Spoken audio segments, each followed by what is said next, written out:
speech. I have just a short question. That from your anti-essentialist standpoint, you argue that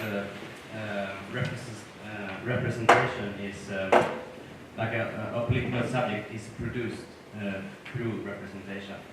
And then I just want you to, if you could clarify, because to me at least, representation has two dimensions. One is that of kind of speaking on behalf of someone else, which is what you refer to mostly here, I guess. And then the other part is how to describe or portray oneself as a something to make some kind of collective identity through through this description. And so that's two different dimensions of this term. So when we speak of yeah, if you could just clarify how you do that. You understand that? Yeah. You want to transfer? Maybe we take all the questions since you have such a wonderful ability of summarizing. So let's listen to the other comments as well, as we are please up in the corner.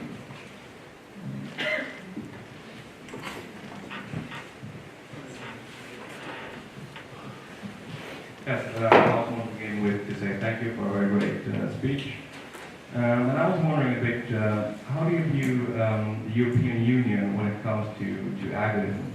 Do you think that it could be developed into kind of a healthy forum for an agonistic political culture? Do you think that it is perhaps too far removed from local civil society and things like that? Yeah, that was basically that. Mm-hmm. Then we have a question down here.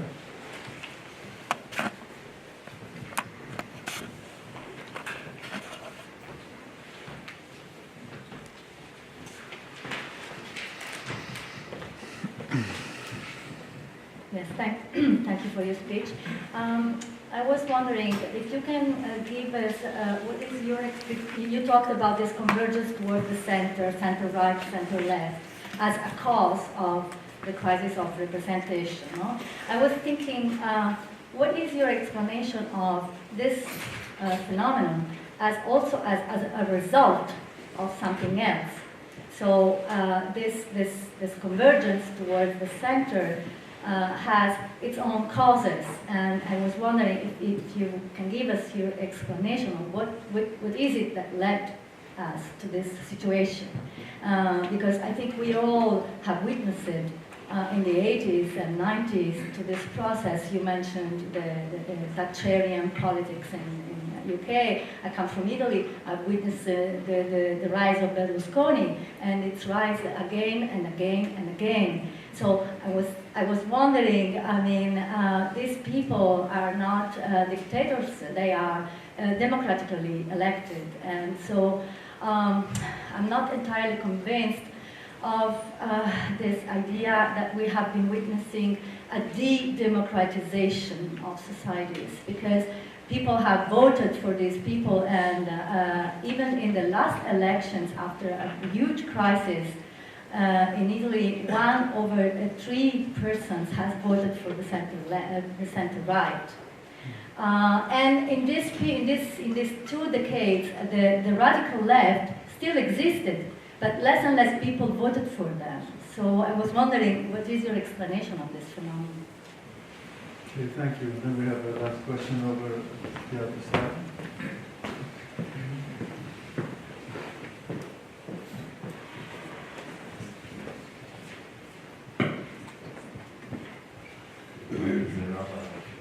Question, because the person who introduced the notion of agonistic was in fact Lyotard in his postmodern condition, at least in a rather more recent context. I would just like to be curious about your inspiration or possible inspiration from Lyotard. Do you see any connection with Lyotard's notion, which deals with the different ways of explaining the world and the universe being in diverse scientific theories. So it's a theoretical question. Okay. Well, first, unfortunately, the full answer to this, the first question, would take me at least one full hour. The question of representation, because it's a very important philosophical issue. In fact, this is one of the aspects I'm working on at the moment. I'm into developing a new philosophical conception of representation, because you are saying that they have to, in fact, representation is often understood in two ways. Either you speak for or you stand for. You know, they are the two. But Anna Pitkin, in her book on representation, introduced a third dimension, which is called symbolic representation. And she, in fact, she attributes that only to the possibility of some kind of negative populist work. For instance, the representation which an important leader made, that is called symbolic representation. But I'm trying to do something even more different from that. And because the anti-essentialist approach means that there is no essence, no identity. It is not to the part of my work, which is what we developed in Ernesto Lanclos in terms of the discursive construction of reality, the discursive conception of identities. You know, if you stand from the idea that you don't have identities already given, so it's not something that you need to be represented, because those identities are not there already. They are the product of practice, discourse, identification. So it's the very basis of the traditional view of representation, which is, would disappear. So, and for instance, I mean, if you refer to the work of Derrida, which is very important for medical, is critique of the metaphysics of presence. There is never something which is already there, given, a present. Everything is already represented. That's the point that Derrida insists. So I am really working towards the philosophical development of this idea of representation, which will correspond to an anti-essentialist approach. So, but I would really need to develop that, much more at the philosophical level. I'm simply saying that, of course, I know that at the moment they are, many people say, okay, they are good for stand for, speak for. No, but I think precisely this is something that needs to be abandoned because of the philosophical premises of this view. So I'm working towards something where really, and that's why, contrary to what some people say, particularly among those new movements, the representative democracy is an oxymoron. And I'm saying this is absurd because, in fact, the representative democracy can only exist when it is representative. You can't think of a democracy which is not representative. That's the only. I stop here because I would have too much to say. Well, let's in fact move to the last one, because also I could answer very quickly that. Well, I think the idea of agonism come much further away. Nietzsche referred to that. Foucault referred to the term agonism, and in fact I was more inspired by I think the one who gave me the idea to use the term agonism in the context is because I said that in Foucault. Foucault used it differently, but I was looking for a term to oppose to antagonism, and I said, agonism, that's it. The idea of Lyotard, or the different, it is something that I find interesting, but that has got to do more with my conception of antagonism, because what Lyotard called a different is precisely a kind of conflict in which you can't possibly, it's what I call an antagonism. There is no way in which we can ever put those things together. And I agree very much with the critique of Habermas that one finds in Lyotard. So I've got certainly a lot of affinities with this Lyotard approach, but it's not somebody that has been really particularly important in my own development. The question about why this conversion to other center? Well, in this case, for me, clearly is the neoliberal hegemony, which has been neoliberal hegemony. The thesis is there is no alternative to the present, state of globalization, and they've been able to win hegemony about that idea. To create a common sense, to use Gramsci's system about that, and the left have finally capitulated. They've accepted that. They can't imagine any alternative. So their incapacity to think of an alternative is a consequence of the neoliberal hegemony. The second part of your question, when you say you don't see a process of de-democratization in Italy, well, when I use de-democratization, I use it in a much wider way, because you seem to say, well, after all, people have voted for Berlusconi, so it's democratic. Of course, it has been a Democrat elected from that strict point of view.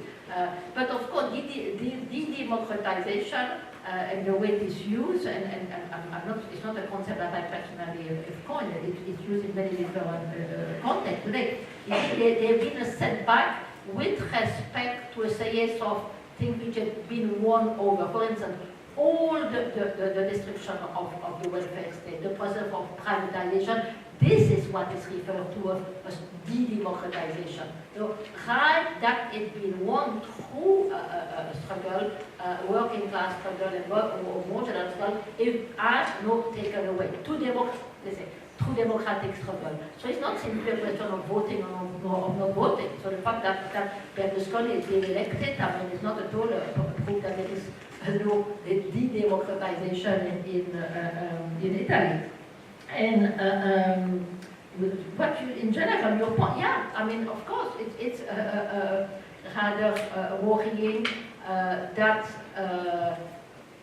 people who are finally accepting this neoliberal order as being, the end or the only possible order without alternative. But all that is a consequence of the common sense which has been established by neoliberal hegemony. But I think this is beginning to change, and in fact, that is why I'm really optimistic about the protest movement, and I call that the kind of beginning of a citizen resistance, is because though they are cracked in the system of neoliberalism, there are a lot of people who occupy, and that they say, we don't want that this system anymore. We want, of course, the problem, and that was at the center of my argument, in order for those movements to really have a real impact, they need to articulate, to find ways, to link with more traditional parties, to work, to channel that through the possibility of institutional changes. But I think they are signs indicating that we are at the beginning of expression of resistances against neoliberal hegemony. The question is, how are they going to be channeled? The last one, in fact, is the one I've got more to say, because this is the last part of my paper, which I didn't have time to present, about the European Union. Well, I'm of course not optimistic about, and in fact very much concerned about the state of the European Union today, obviously. But on the other side, I'm convinced that there is no alternative outside the European Union. So what's important is to realize that the European Union, and it's not, and I think I made some reference to that in my talk, what we are living today is a crisis of the neoliberal, if I call it, incarnation of the European Union. And there are other ways in which we can imagine a European Union. European Union that will not be the one which is imposing neoliberal politics, because of course in the crisis today, that's one thing I wanted to develop, the European Union has got a very important responsibility, because this is, they've been pushing for privatization, deregulation, they've got a very big responsibility. But, I mean, it does not mean that there is not possibility of a different kind of European Union that would push forward a different kind of policy. And I think precisely this is the kind of European Union that left-wing parties and certainly the kind of left-wing populist party that I'm advocating should be fighting for. Because the problem is that for many people, they believe that there's only one possible European Union is the one we have. It's either that or nothing. I think it's wrong. And I think that's the reason why so many people today are turning to Euroscepticism. And I find that very worrying. And I think that what is very important is to politicize the European project. So and I think that the next election European election in May could be a possibility for a politicization of this project, because the European Left Party under Tsipras, they are going to fight, saying there is another possibility of another type of European Union. And this is the one that we want. So I think that it's very important for people to become aware that the problem is not the European Union, or say the European Union as it exists today. And I think that, I mean, it's going to be a long struggle. I'm aware of that. But this is the only way forward. If we are not managing to really mobilize people towards a different kind of policy, then we are opening the straight road for right-wing populist parties, and of course it will be a catastrophe, because their policies are absolutely, for instance, if you take the case of Marine Le Pen in France, he's saying all the problems in France are coming from the European Union. Leave the euro, leave the European Union, and then everything will be wonderful, and we'll be able to say to the migrants, go back to your place. Complete fantasy. But can you imagine what's going to happen if parties like that are going to win power in many countries? I mean, this is what expects us today. If that happens, is much worse than the present process of post-democracy and de-democratization. So the future in that direction will be really terrible. So this is why I think it's really important to create a new form of identification towards the defense of the European Union, but a European Union that will not be a neoliberal one. Thank you very much.